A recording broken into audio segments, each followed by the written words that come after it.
and maybe we can you can introduce yourself because I'd like to know um, what your major was when you were at Sage as an undergraduate, and when you graduated, and what you're up to now. Markel came on. I see Yep, a little one. Hi, here little we go. Hi. Sorry, Marco, do I you want only to have my start? camera off. Yes, I can. I am a dietitian, and I studied nutrition science there, and then I got my master's and internship through the program there at Sage. Awesome. How about you, Aaron? I actually came into Sage as a transfer from St. Rose, and I just graduated this past spring. I work as an assistant program leader at Boys and Girls Club, and I'm just thinking of expanding my way up to the top one day. So yeah. Awesome. Natalie?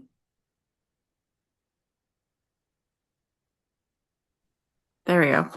Hi. I was a Spanish and International Studies double major, and most recently was a senior program manager at Amazon, but have recently been doing more entrepreneurship um, Oh, activities, nice. I guess is how I'll label it at the moment.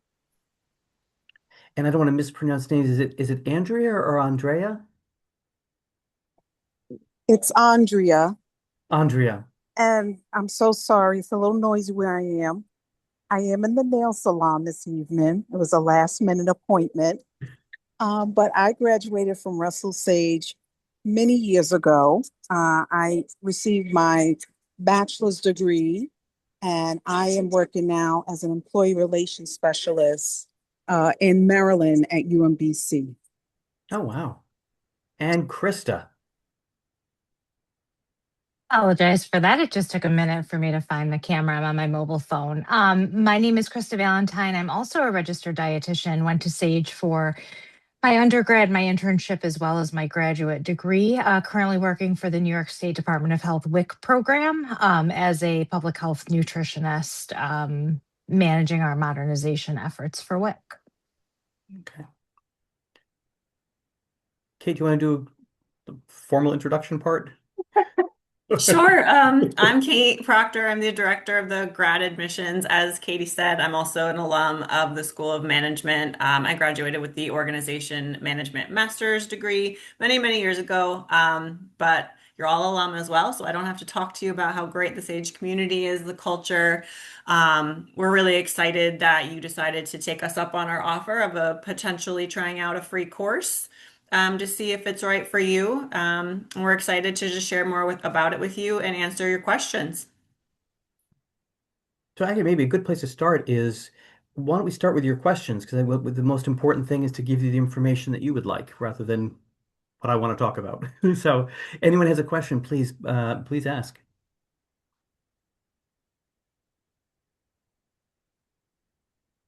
It's always hard to get the first question, but once the first question comes, it'll flow. Yeah, go ahead, Natalie. Yeah, I mostly was just curious where I can get more information about the specific course that's being offered. Like I've seen just the title of it, but not actually sure Oh, where to sure. go. I can get a description of the course to Kate, and she can give it out to folks. But Great. basically, it is management of change and innovation. The first part of the course focuses on the change management component, and in there we go over all the major theories and approaches to change management. And that half of the course culminates in a computer simulation, actually, offered by a company called Experience Point. And the storyline in the simulation is you and your partner in the class are change management consultants who have been brought in to help an organization move their focus in their product line from one market to another. And there are 16 different stakeholders, and your job is to move the needle from 6% buy-in to change to 60% buy-in to change. And the thing is actually kind of like a computer game or a video game, because what you're given are digital tactic cards. And what you need to do is using the change management theories of what has to happen in what order. Um, you choose the order in which you want to play your tactics. And in the game, you are given a certain amount of time and a certain budget to get that needle to 60%. And every tactic costs a certain amount of money and a certain amount of time. So you play the tactic and you see how far you have moved the needle. And it's actually it's really fun because the stakeholders that you have to motivate, they actually have little video clips for them so you can get an understanding of who they are and what their perspective is. But every time you play a card, one of the characters will come up and give you their perspective on the tactic that you played. So say, wow, that was really brilliant. Or others will say, what a ridiculous idea. That was a waste of my time. But it's fun, and you can honestly you play the game as often as you want until you win. And if you do really well at that level there's actually what they call a guru level, and you can play the game where it's a little tougher. The second half of the course focuses on innovations. So we go over most of the major theories and concepts in innovation, and that culminates in an innovation workshop where you will develop your own innovation. And it could be a product innovation, but it could also be a process innovation. It can be related to your work or not. And then you create a video presenting your innovation, and everyone else in the class will give you feedback on your innovation. And that's most of it. Other than that, in the course, there is a short reflection paper most weeks where you just reflect on the concepts from that week and how those concepts might apply to either changes or innovations you've seen in your own professional experience. Great, thank you. I actually, as a senior program manager, was doing learning and development at Amazon. What platform do you use for the gamification part of the first half? I'm curious. Well, the platform that we use through the summer, we're actually changing for our learning platform is Moodle. In the fall, we're changing to Canvas. The Nice. um, the innovation game or an entrepreneurship game is web-based. Okay. So you just log on to the Experience Point website and you do it there. Okay. Thank you. Sure. What other questions do folks have? I think, Jen, staying with that theme, I threw the description in the Oh, chat okay, great. because I found it from our conversation before. But I think staying with that theme, could you talk a little bit about the time, the day of the class Oh, and sure. Yeah, the yeah. timing and So the kind the of the class is all of our graduate classes in the School of Management are done in our flex delivery mode, and that means that you as the student decide how you want to receive the material that week. So if you want to, you can come to our Albany campus in one of the classrooms there. If you don't live in Albany or your schedule is really busy, you can join the exact same session live online on Zoom. And then every single lecture is recorded, so you could also choose to watch a recording of the lecture at a time that works for you. And you're not making a decision for the whole semester. What's really nice about this is you just decide what works for you that week. So maybe, one week week one, you want to be in Albany because it's the first night of class. Week two, maybe your family's on vacation and you want to log on from wherever you are on vacation. There was a guy who liked being in person, but he took his family on a cruise and he bought the Wi-Fi package and he literally joined the class from the Lido deck. That's what he liked to do. But other people will, sometimes if you're traveling for work or you're on vacation or a family wedding, whatever it is, you don't have time that week to be synchronous, so you can always watch a recording. And I think the recordings, I mean, they're not like Steven Spielberg quality recordings, but they're really I like them more than a recording that I might do like in my office because it's a recording of the live lecture, so to you get to hear questions being asked and questions being answered, which I think is really nice. And what students have said is even though they know they're watching a recording, when I ask a question, they still answer it, which is neat. I had a student once, and she actually was in two classes that were technically meeting on the same night. So she chose to watch the recordings for my class and then go in person for the other one. But the last night she could come in person, and she came in and she greeted everybody by name because she'd been watching them all semester long. They had no idea who she was, but like, oh, Aaron, it's so good to see you, and I'm looking forward to seeing your final presentation tonight. Um, so in terms of the evening of the week, I have to actually look that up because I know we're offering this for both summer and It, fall, right? So it's Tuesdays, I think. is Yeah, it Tuesday Tuesday. for both? No, it's different. It's Wednesdays for fall. The reason I know is because of childcare. I was like, oh, Okay. and I'm on the West Coast, so I had to look at the time changes. Yeah, so on the for us the class, if you are interested in synchronous, it does meet at 6. I think it says 6 to 9. I think that's really long if you've been working a full-time job. So my goal is to end class, the lecture part of the class, by around 8, 8:30 each evening. And I think because of all the other time on task that we have with some of the writing, I also post supplementary videos for you. So if we're going to be talking about Cotter in change management, I'll post a video that week of Cotter explaining his own theories in his own words to round it out for folks. I give very long answers to simple questions, for better or worse. What other questions do folks have?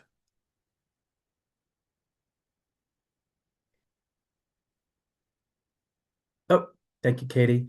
Oh, the other thing that people have done is they've actually blended formats even in the same evening.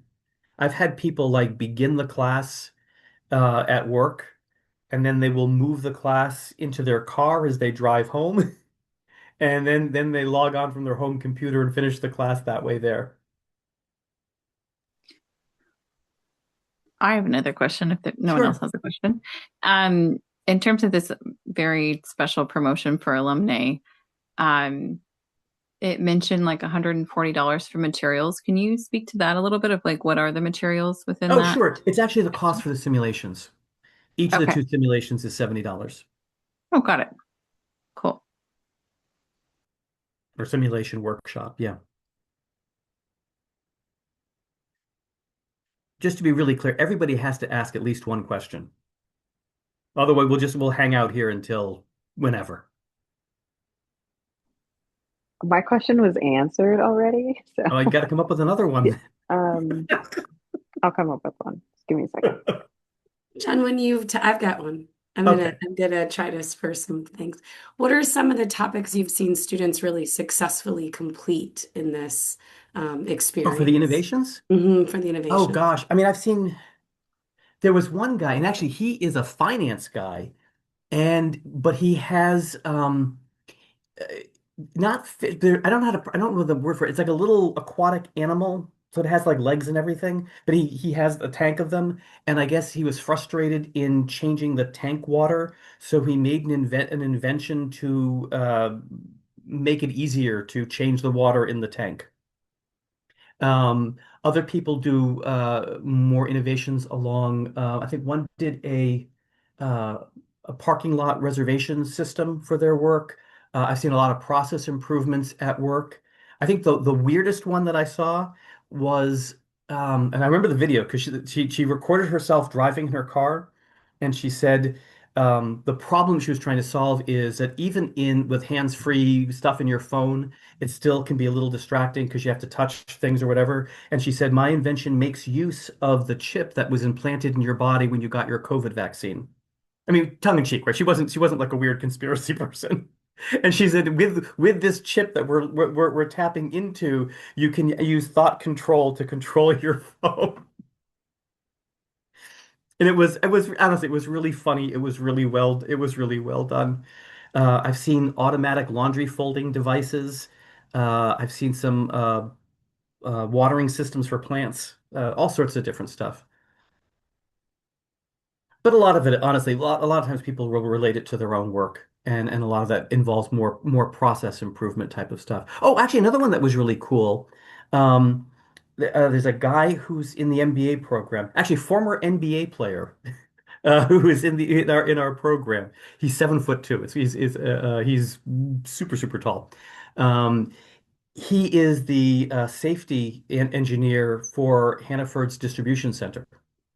And he said one of the problems they had is when they're on the fork cars, that inexperienced drivers weren't doing it safely, and experienced drivers were getting a little cavalier with it, and they were leaning over and leaning out. So his invention was to have like a laser light that connected the sides of the forklift, so that if you broke the light, the truck would automatically stop. But he actually presented it to his folks at Hannaford, and they were like, "Okay, where do we buy this? We're totally on board with this."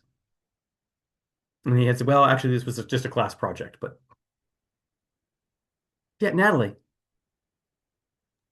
I'll just keep going. I was curious that when I'm hearing of the different assignments and maybe the homework, do you have like a rough estimate of like what the weekly commitment would be, like in terms of thinking about time to put towards Oh, this That's yeah. of kind literally of my the, question. yeah. Literally my It's a good question. question. I don't think, honestly, this course, I think, is designed to be fun and a nice entry into a graduate program in the School of Management. So the lecture content is probably 2 to 2.5 hours per week. The supplementary videos, maybe an extra 15, 20 minutes to watch those. The reflection paper, it's a page and a half long, so however long it takes you to write a page and a half, double spaced. Um, and the simulation, it really just depends on gosh, how would it be there? There's some stuff getting prepped for it that probably is maybe 2 hours worth of work in total, and actually running it, and most people don't succeed the first time, have to do it a couple of times. That might take another hour and a half or so. There was so people actually get competitive because they have like a worldwide leaderboard for how efficiently you complete the simulation. And there was one person, and she like left her team behind, and she played the game literally 20 times because she wanted to make the leaderboard globally for doing it in the least amount of time and using the least amount of money. Um, but those are like those two things, that those two bigger projects, maybe a more concentrated period of time. But the rest of it, I would say, what I'm saying to you now is probably 2.5, 3, 4 to 5 hours a week.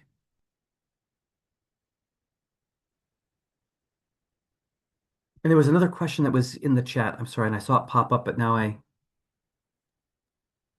Yeah, I can certainly ask it as well. Oh, But I sure. was just curious because I had looked online for the course description, and I think it may differ a little bit. And maybe that was from, who knows how long ago. That's But exactly what it was, I, Krista. I have a I proposal think into the graduate curriculum committee to change the course description. that's what I figured. And so I guess initially when I was doing my research, I sort of thought, does this really align with public health? And so I think the context you've given today sounds that way, but I Yeah, just want to make sure because of that sure. So I, historical I think description.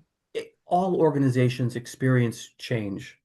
And the reality is most change initiatives in a corporation or an organization are not as successful as people want them to be. And so this is, if you are ever in a position to be a change leader in your organization, whether it's a small change or a larger change, this should better equip you to do that. I think on the innovation side, I think that one of the challenges is most of us think that innovation is just for this rarefied few super creative people.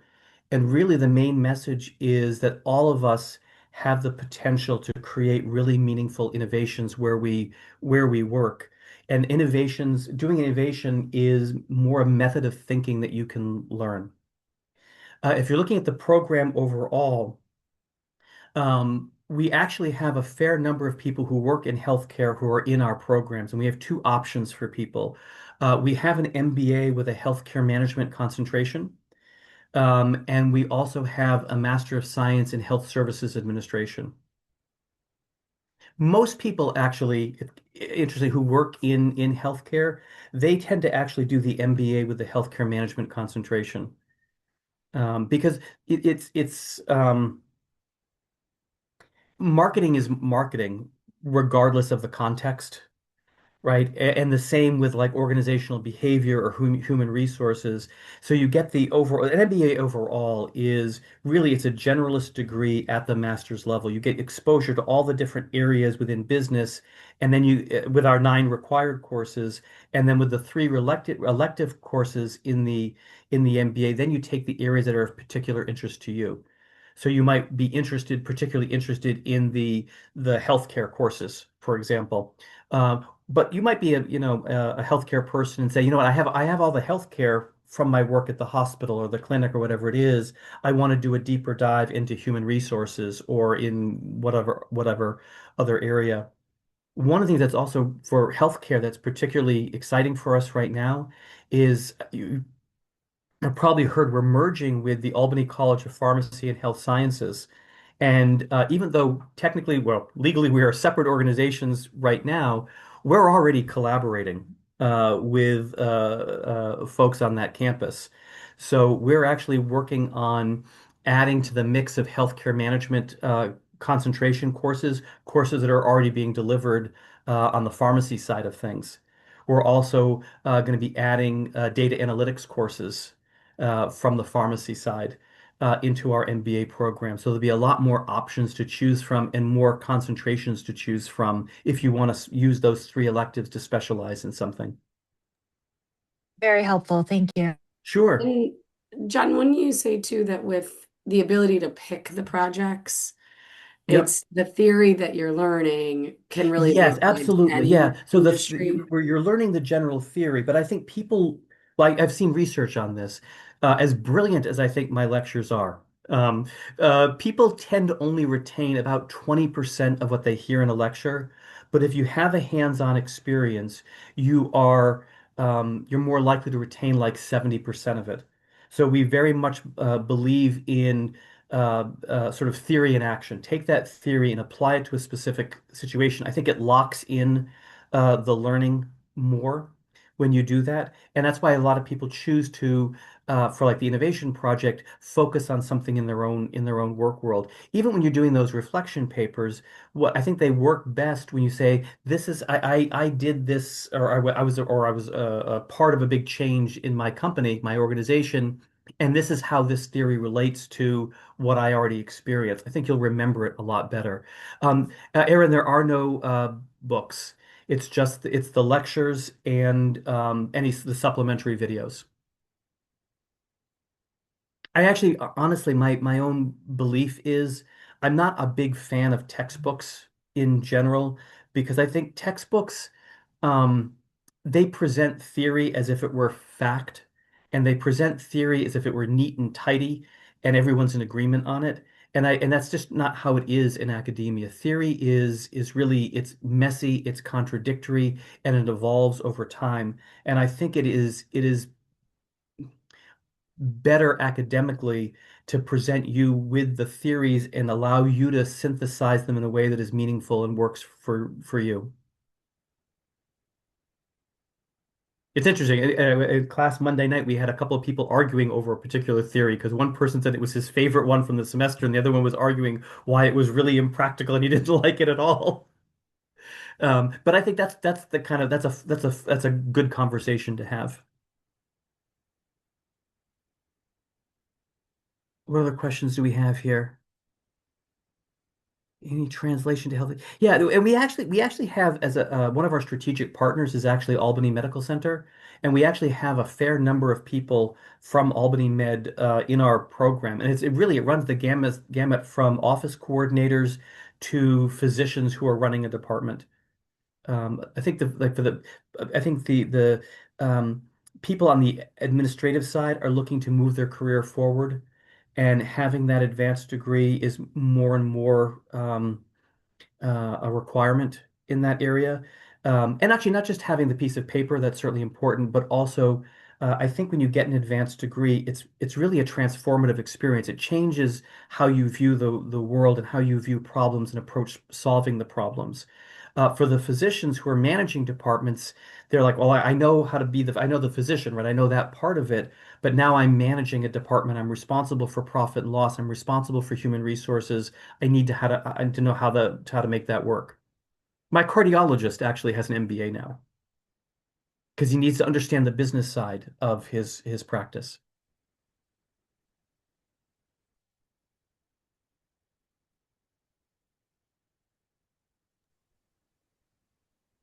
Who hasn't asked a question yet?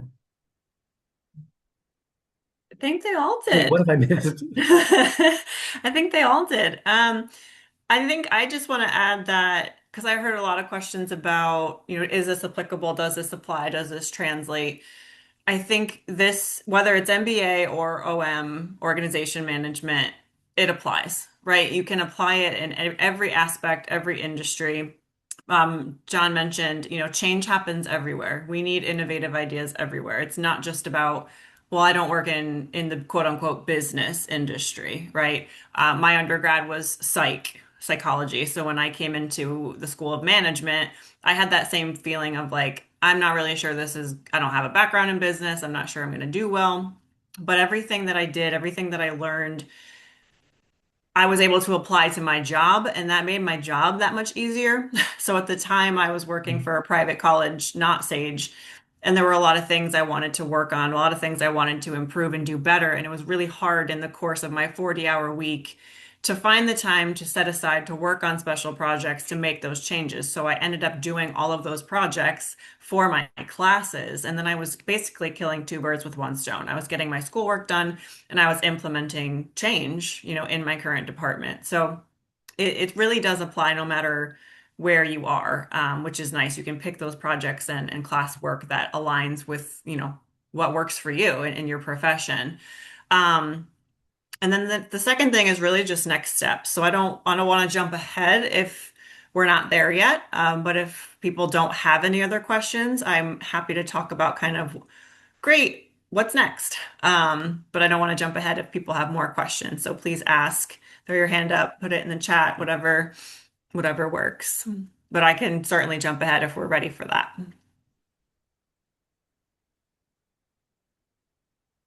I think they're ready. Okay, I was gonna say I'm gonna take that as I think we might be ready for it. So, as we mentioned, this opportunity is a free class, right? So there's no commitment for you to commit to a program. There's no pressure, right? A lot of people will come into the program, this class, excuse me, because they're a little bit nervous about, well, gee, I haven't been in school in 5 years, 10 years, 3 years. I'm not sure I can handle graduate coursework with all my other life stuff, right? You have maybe some children, a job, other dependents. So it's a one way for us to like try before you buy, right? In case you're thinking maybe I don't want to do this, but I think I might want to do this. So there's no pressure, no commitment. This literally could be a class that you take and that's it. You get your transcript, you earn a grade for the course. So I do want to mention that it does show up on an official transcript. So if you register as a non-matriculated student just taking one class, you will get an official transcript. You do earn a grade. So just in case people kind of come in, they're like, oh, I don't want to do this, that would be reflected on your transcript if we didn't process it the right way. So some people we had that were like, yes, I want the free class, and actually think I just want to start. Like, I just want to come in, I want to apply. What do I do next? So if any of you are interested in that, we can talk about some application, steps and deadlines and dates.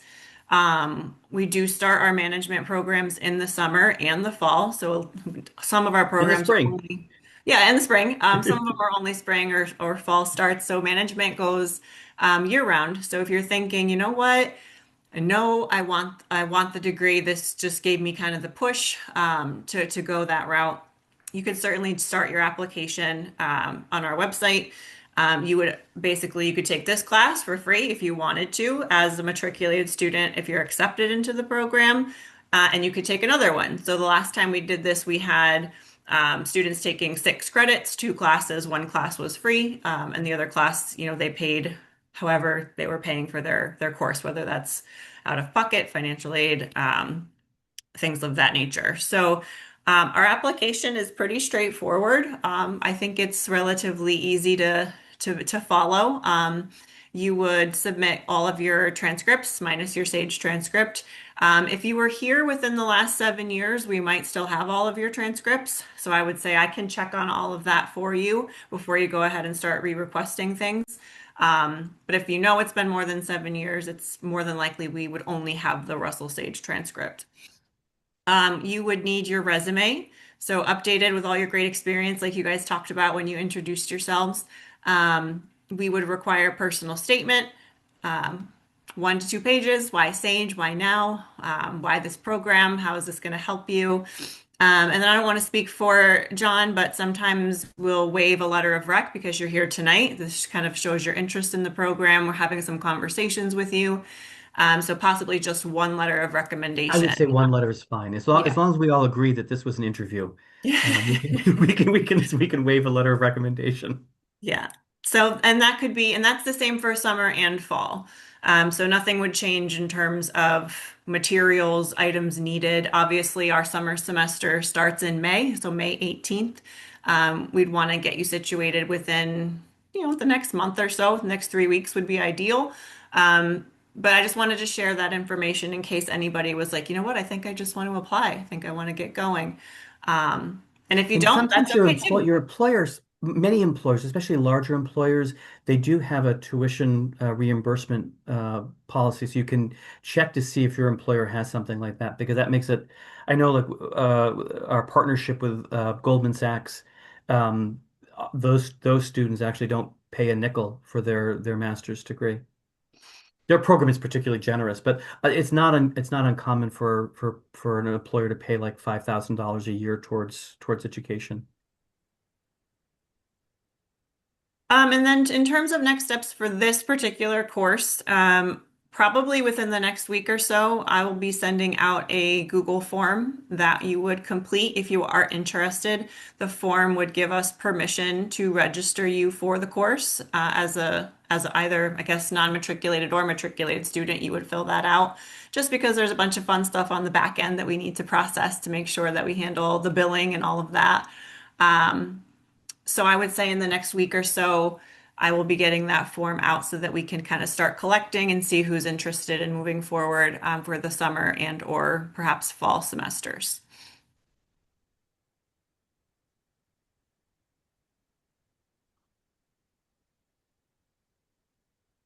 There any, so I know one person just joined us a little bit late, so don't we can answer all your questions. We'll like a cycle, I guess. We can start from the top very easily. Hi, sorry, my job got out No, late, not a problem. No, it really is so no I problem at was all. held up. No. Although I will let you know, I have a bottle of really nice Pinot Noir on the counter over there, and I can't open that bottle until no, no, it's no problem at all. I just had a question about the course. That's why I had joined the meeting. It sounded interesting. Um, sure. So it's a little bit of a repeat for folks. So I know if all your questions are answered and you need to drop out, that's perfectly fine. You have my email if you have any additional questions. But yeah, the course is Management of Change and Innovation. And we cover both areas. So that's a 15-week semester. The first half of the semester, we go over all the major concepts in change management, all the major theorists in change management, and then it Mm-hmm. culminates with basically a computer game. It's a you the game is that you are brought into a company as a change management consultant, and Mm-hmm. your job is to convince all the stakeholders in the company to buy into a change going from the commercial market to the military market, I think is what it is. And it really is a game. So you interview the stakeholders by watching videos Mm-hmm. that them saying this is what I do and this is what I think the problem is and this is what I think the solution is. And you try to figure out, okay, who's on board with the change, who's really not going to be on board with the change. And then the game begins because you're given these digital tactic cards. Mm-hmm. And each tactic has something you can do to move the change along. And in the game, you have $500,000 budget and I think a year and a half. And every Mm-hmm. tactic card has on it a cost and a time duration. And every time you Okay. play the card, you see how much you've moved the needle to get to the winning the game of getting 60% of the people on board with the change. Mm-hmm. And every time you play a card, one of the characters is a little video with the character telling you what they thought of your tactic. And sometimes you get the really good news. You hear the person will say, "That's really impressive. I'm really on board now." And sometimes the person will say, "That's kind of a waste of my time." Oh, The okay. good, yeah. It's, I mean, honestly, it's really fun. It's a little, you get a Yeah, little it bit sounds nervous, like before interesting. you hit the button to see what's going to happen next.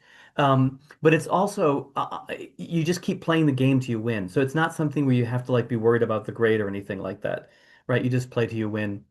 And then the innovation side, again, we go over a lot of the major concepts and theories in innovation, and it culminates with an innovation workshop where you will develop an innovation and you'll present it to the class through a video.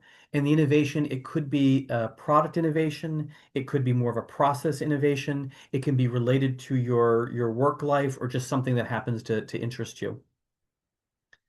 In addition to that, there are most weeks there's like a page and a half, two-page reflection presentation, paper, where you just talk about this is what I got out of this week's uh, lectures. This is how they relate to my own world. Does that answer your question? Yeah, it did. I had heard when I got the email, I was looking at it and I was like, "Oh, it sounds interesting," but I didn't know much about it. So I said, "Okay, let me sign up for the Zoom." And then me ending up missing like 30 minutes of it No, because no, of that's yeah, work. but And that why then yeah. yeah, and then I joined, and then the way you broke it down, because I had a friend explain a little bit of it to me. She didn't go in depth of what it meant, but the way you described it, I kind of had an idea. And so it is something that I would be interested in. Now that you broke it down, I definitely do think that that's something that Oh, I would good. be Well, interested and in. the other thing with it, and actually kind of it relates a little bit to timing and people's schedules, is all of the graduate programs in the School of Management are offered in our flex delivery. So you as the student, you decide how you want to receive the material that particular night. So some people, their preference is to always come on campus, but sometimes they have to work late or they have a business trip, so they can choose that week, another week to join on Zoom, just like we're doing right now in our classrooms. So I have people who sit, in the chairs in front of me, but I also have a big flat screen TV, and all the Zoom people are on that flat screen TV. So when I look into the room, I see everybody all at once. And you can see each other as well because we use a special 360-degree webcam. So it actually you still feel pretty connected to the room even if you're on Zoom. And then all the lectures are also recorded. So for some week you can't do things synchronously, just watch the recording at a time that works for you.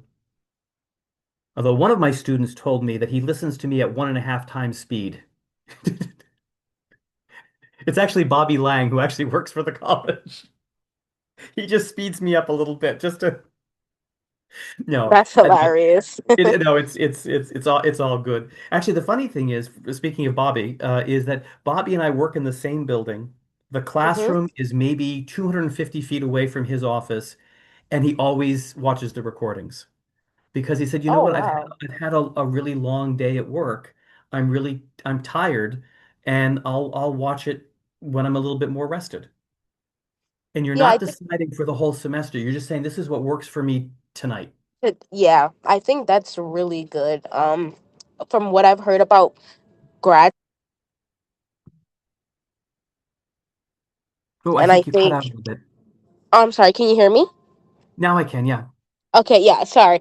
I was saying that from what I heard from a lot of people about grad school in general, they've said that it's pretty flexible. And I think that is really good considering, we all have jobs and things. So it's able to flex for us. So I definitely do think that that's a good thing about this course as well. Yeah, I think it works. And honestly, we developed it based on conversations that we had with prospective students, and we asked, what why would you want to get your MBA or your master's in management, and what reservations you have, what concerns you have. And one of the main things we heard is I know I need to get the degree in order to get a promotion at work, but I work full time. I have young children, and I can't commit to being in a classroom every Monday night for 15 weeks. And other people said, same thing. I need the degree, but I don't learn well in an online asynchronous format. I get off track. So I like having the structure of something that's synchronous. And that's we listened to everything that people were saying to us, and we came up with we think is a solution that meets the needs of all the students.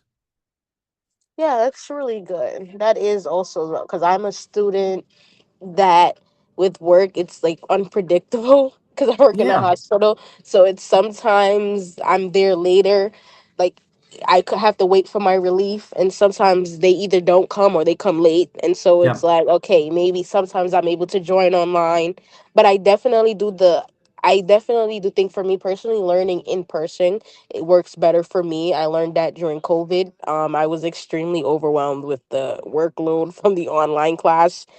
It was just a lot to keep up with because a lot of things are going on. So I think for me, being in person is better for me. yeah. I honestly I prefer in person. Actually, I took a course this summer. A friend of mine who at the college was teaching human resources, so I took her course. And I think, Oh wow.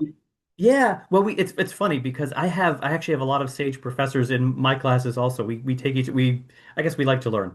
And I was there most weeks, but there were a couple of weeks where I couldn't. I think um, I had a work trip or something like that. So I joined online. And you don't have to tell the professor either. You just do what you need to do. You don't have to like get permission or let the person know in Hmm. advance. You just do what works for you. Yeah, that's pretty good. That's actually really good because sometimes the anxiety of having to ask the professor Oh can yeah, make yeah, it yeah. even more And uncomfortable. honestly, we chose this course because knowing that this is the first course, MBA course or management course that people have might have taken or in a while, um, be it's designed to be a kind of a gentle entry into Hmm. graduate studies. Yeah, that's pretty good. Yeah, that's for the most part. I'm actually happy I did get to join, even if it wasn't the full time. I definitely learned a lot from the To be short honest, I time I said things have been different for you. here. I think you got more stuff than some of the other people did. Yeah, it was that because I had questions to ask too. That's why I was like, oh my God, I'm still gonna join, even if, it's for a little bit because I did have questions. That's why I was happy that I was able to join still Yeah, and and be there are able to some ask people those who actually questions. will blend in the same evening. Mm-hmm. So they say, "Oh, I can't." My shift as I have a nurse doesn't end until 7 o'clock, and I said, "Well, then, if you want to join at 7, join at 7, and then Mm-hmm. watch the recording for the part that you missed." Yes, yeah. That's a good thing about grad school. And I heard it's very hands off too, for the most part, when it comes to your schedule and how you flex things. I don't know if that's true, but from I what I've think heard. with our program, I do think it is very very flexible. Mm-hmm. I don't know that all programs Yeah. are done that way. Mm-hmm. Yeah, I'm pretty excited. But yeah, this is something that I do think I will get into. It definitely, especially after joining. I didn't know much about it. I was kind of iffy before I joined, but now.